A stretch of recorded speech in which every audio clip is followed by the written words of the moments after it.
Bonjour, bienvenue dans cette nouvelle vidéo où à mon habitude je ne vais pas dire la vérité, je vais simplement proposer mon témoignage sincère d'être humain. Ça va être une vidéo dans la série adressée aux victimes de manipulation pour apprendre à gérer, on va dire, les manipulateurs, ne plus se faire avoir par eux, manipulateurs et manipulatrices. Donc ça fait un moment que j'ai pas nourri cette série, donc voilà, je voulais parler précisément d'une des techniques de manipulation qui est le transfert de responsabilité. Alors c'est moi qui appelle ça comme ça, on pourrait sûrement l'appeler autrement, il y a sûrement plusieurs mots qui décrivent le comportement que j'évoque là. Il s'agit donc de, en fait, trouver une manière, alors il peut y en avoir de nombreuses, pour mettre sur le dos de quelqu'un d'autre ce dont on est responsable.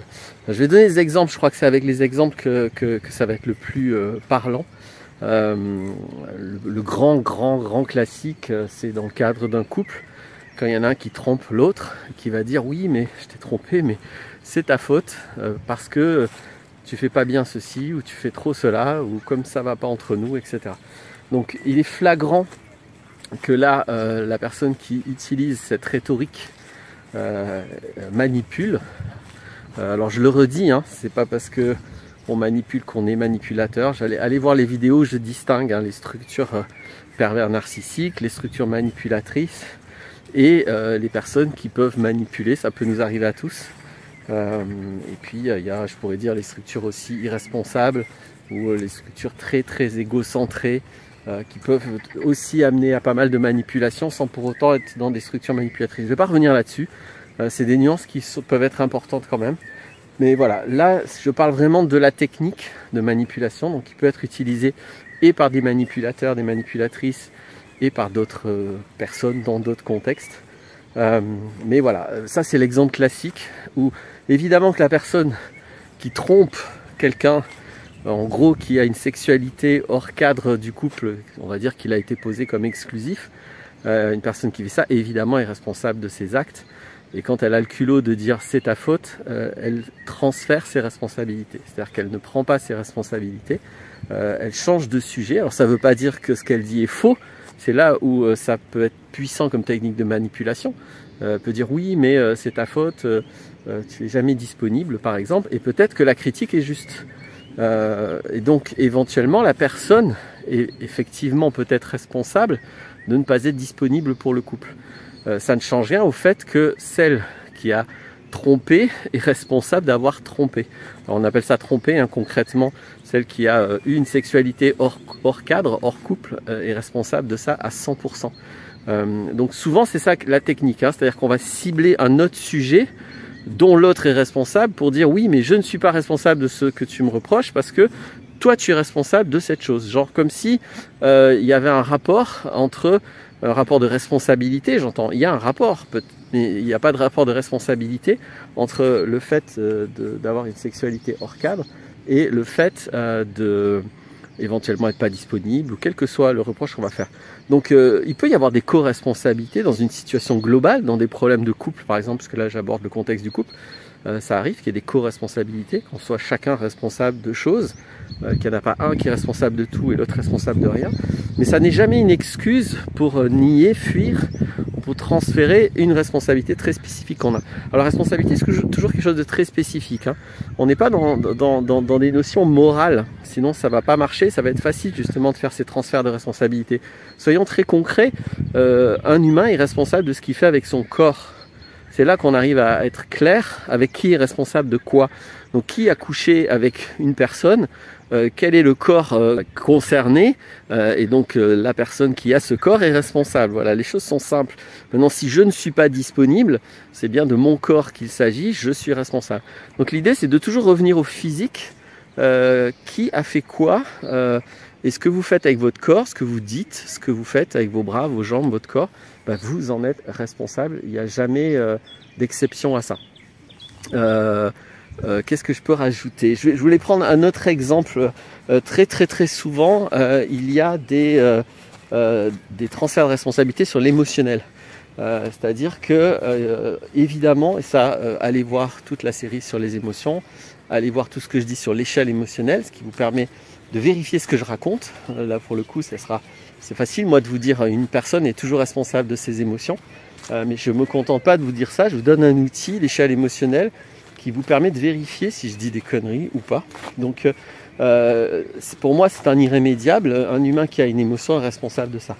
Et le transfert de responsabilité le plus fréquent, c'est celui qui consiste à dire oui, j'ai pété une colère, mais c'est à cause de toi parce que tu as fait ci, tu as fait ça. Et donc là encore, on est dans un transfert de responsabilité, c'est-à-dire qu'on change de sujet. On ne parle plus de ma crise de colère ou de ma crise de tristesse ou de ma crise de peur. On parle de ce qui l'a éventuellement déclenché. Et encore une fois, là où la manipulation fonctionne bien, c'est que c'est pas un mensonge. C'est peut-être vrai que j'ai fait une crise de colère parce que tu as dit ça. Il reste que tu es responsable de ce que tu as dit, mais je suis responsable de ma crise de colère. Et je suis responsable de ma colère. Je ne suis pas obligé de céder à ma colère. Je ne suis pas obligé non plus de vivre une colère. Je peux aller regarder un petit peu mes vécus affectifs, mes vécus émotionnels, pour dépasser des choses et pas être tout le temps pris, surtout par les mêmes choses, et être tout le temps dans des dépassements, dans des crises émotionnelles, dans de l'instabilité émotionnelle. Donc évidemment que, là j'ai un passage d'eau, évidemment que je suis responsable de mes émotions et de ce que j'en fais aussi. Donc là aussi la nuance va être importante. Que je vive une colère ou une tristesse, c'est d'une chose. Attendez, là je me dépatouille mal avec l'écran. Que je vive une colère ou une tristesse, c'est une chose. Après, que je cède à cette émotion et que j'entre dans un comportement quel qu'il soit, c'est autre chose. Et dans les deux cas, je suis responsable. Je suis responsable de mes émotions. Je suis responsable du comportement que j'ai lorsque j'ai cette émotion. Je peux être triste et me mettre dans un coin, pleurer pendant 10 jours. J'exagère un peu. Je suis responsable du comportement et je suis responsable de mon émotion. Je ne suis pas éventuellement responsable de ce qui l'a déclenché. Mais on ne fait pas l'amalgame entre ce qui a déclenché l'émotion et l'émotion. Donc j'insiste une dernière fois, si je suis triste parce que quelqu'un m'a trahi par exemple, un ami me trahit et je suis triste. En aucun cas je suis responsable de la trahison. Même si je suis triste, d'accord, la personne qui me trahit est responsable de l'acte qui est une trahison.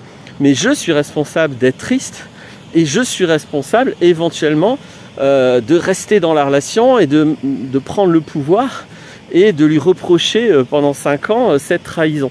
Je dis pas que c'est ok, pas ok, vous faites ce que vous voulez, c'est votre vie. Je dis juste ce dont on est responsable, d'accord. Donc vous voyez que c'est très facile quand simplement on est honnête, juste quand on regarde les choses avec honnêteté, avec responsabilité, c'est vraiment très très facile d'évaluer qui est responsable exactement de quoi. Le exactement est important. Les manipulateurs, ou en tout cas la manipulation qui consiste à faire ces transferts de responsabilité, va toujours se baser sur ce flou de qui est responsable de quoi. C'est pas pareil d'être responsable d'une situation générale, ce qui ne veut rien dire. Jamais personne, aucun humain n'est responsable d'une situation générale. Mais dans une situation générale, il va y avoir de multiples petites responsabilités précises et chacun va être responsable d'une part. Et c'est toujours dans le flou de toutes ces parts qu'on va pouvoir au final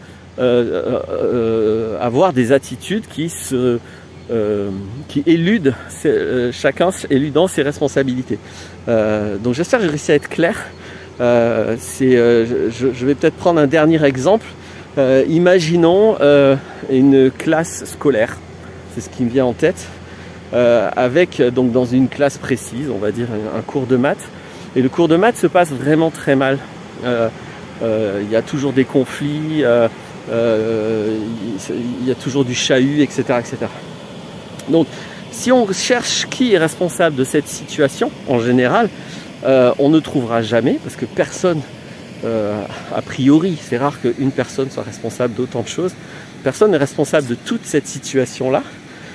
Et si on raisonne de cette manière, en cherchant le responsable de la situation conflictuelle de la classe, ça va être la porte ouverte, une autoroute pour les transferts de responsabilité, chacun va se rejeter la responsabilité. Oui, mais vous n'avez pas d'autorité comme prof, c'est pas intéressant ce que vous dites. Oui, mais vous n'êtes pas des enfants respectueux. Oui, mais le directeur en a rien à foutre, ça fait 3 fois qu'on lui dit qu'il y a un problème. Oui, mais les parents n'éduquent pas leurs enfants.